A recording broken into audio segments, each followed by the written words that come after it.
Urban Meyer retired. He did. He hijacked Kelly Bryant Day. And really early this morning, too. Yeah, and people are acting like that's news, but like we said early in the show, you, sir, have been on this story for months. Yeah, I've been pretty woke on this. I was woke on it, too, before he started setting it up.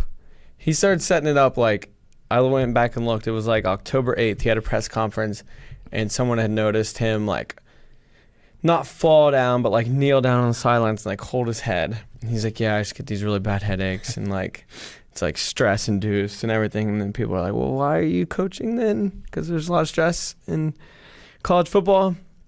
And I was like, he's starting it right now. Here comes the Florida medical retirement. And I don't know. This probably been planned for a long time, probably the majority of the season. I just think that there was a lot more pressure from Ohio State.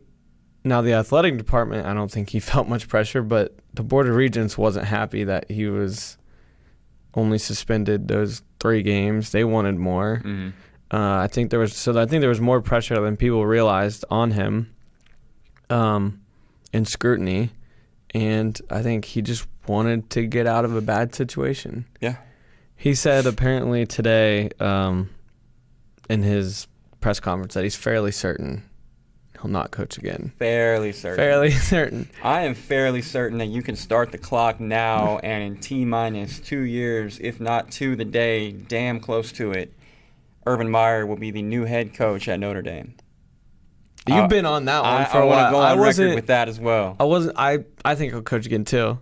And I wasn't like sure where he would go, but you have been on the Notre Dame train. I think it's Notre Dame, and that's no disrespect to Brian Kelly. I think Brian Kelly is one of the better coaches in the country.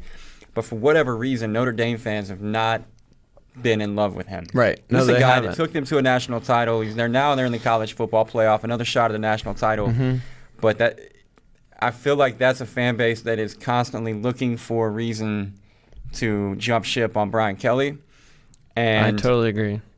So, with 2 years of cushion, if next year he comes back and they lose a couple, 2-3 games, finish 9-3, we'll say, then the fans are immediately going to – and also, let's be honest, if Notre Dame gets drilled by Clemson in the semifinal, or even if they're they not going to be happy, hammered by Alabama again in the championship game, or Oklahoma, they'll react negatively to that in much the same way they did in 2012, almost like it nullifies the entire season's worth of accomplishments because of one game.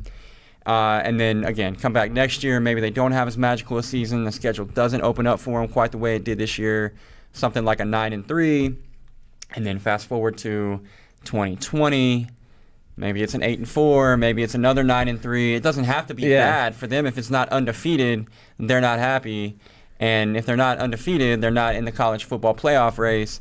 And anything less than that, I feel like they'll go looking for greener pastures. And Urban Meyer will be right there to pick up the pieces at Notre Dame and probably win another national title and do what he does. Yeah. But I think that's the play. I think it's Florida to Ohio State to Notre Dame.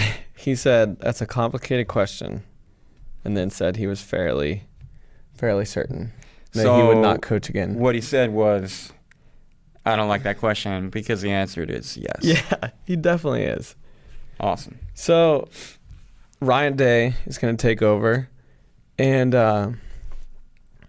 it's kind of like you mentioned it before the show. We were talking about it's kind of like the Lincoln Riley, Bob Stoops thing. Identical. Yeah. Well, aside from the fact that Bob Stoops didn't hide domestic assault on his staff, right, and Bob Stoops wasn't suspended for 3 games in his last year. Yeah, he did it. He was just ready to go. And I keep going. I'm just gonna keep going. Yeah, he was ready to go. He was done coaching, and he had the guy that he thought could lead the Oklahoma program the way he wanted, and he was clearly right.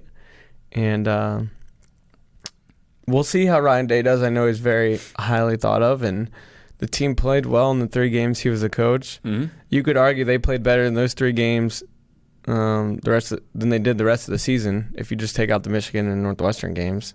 Yeah, they definitely closed well. Right. But everything between what Ryan Day did and then after Urban came back, the team I don't know. You can put that on Urban, I guess, if you want to. I don't know They whose just- fault it is. The point is, Ohio State is not playing in the college football playoff this year, in large part due to the fact that they were very mediocre for the vast majority of the season, all of which came when Urban Meyer was the head coach. When Dave was the coach, maybe it was against a little easier competition, maybe it wasn't, but they were steamrolling folks for 3 weeks, and then they came back to earth for the next 9 or whatever it was.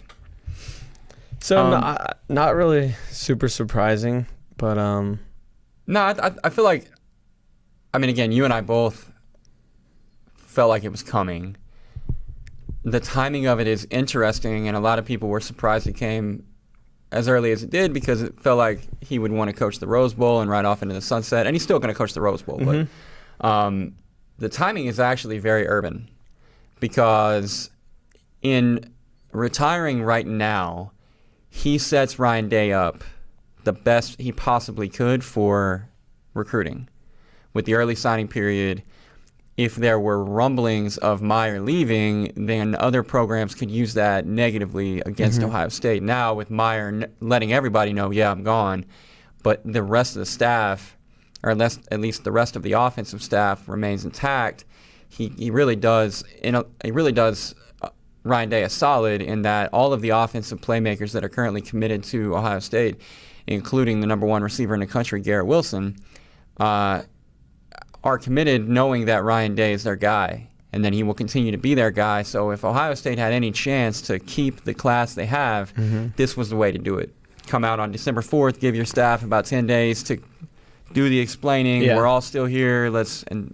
So I saw too that Day's going to go out and hit the recruiting trail, and Meyer will visit with the guys that come to Columbus.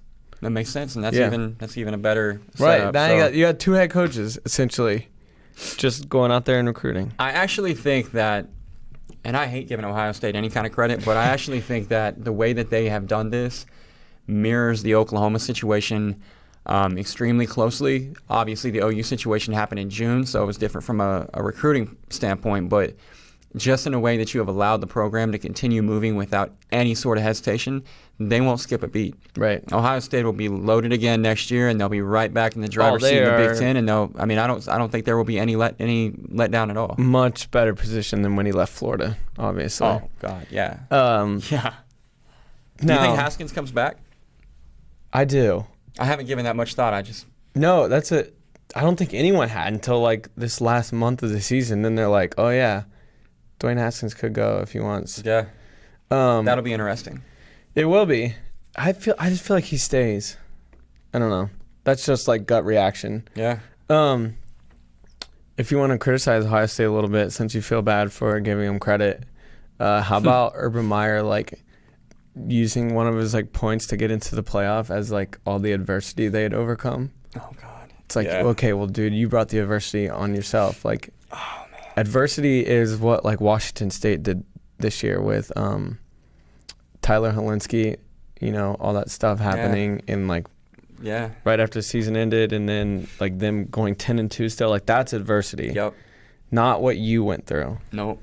Couldn't possibly agree more. It's not like you had a bunch of injuries or you had some off-field tragedy. The only off-field stuff you dealt with was your own creation. And they, in large part, avoided any sort of football-related, what's the word he used? Adversity. Thank you. I don't know why.